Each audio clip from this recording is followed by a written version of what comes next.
Hi everyone, I'm Vijay here from PySpiders Rajajinagar. So one of our students got placed recently. He'll be sharing his experience now. Hello friends. My name is Sunil.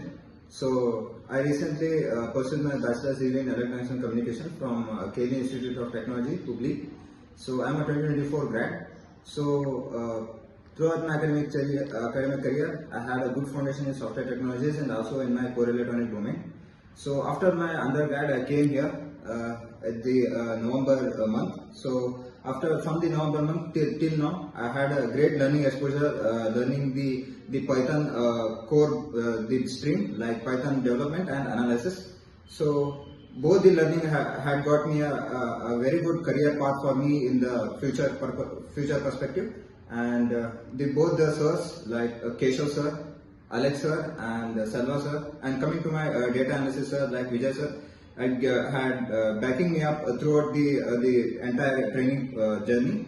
So I had a great learning exposure regarding the what all I have got. So that's about it.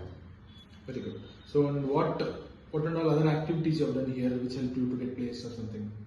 So when it comes to the getting placed, which actually helped me to get placed, is one of the things is that the mock interviews and the continuous presentation used to do in the daily routine. So every other the mentor used to push us to practice daily. Make sure you do not miss any other presentation. So it always helps us to get more into the how vocab is or looking for a one persona or an individual. It's actually helped us to look for the great placement perspective. Okay. Congrats and all the best. Thanks.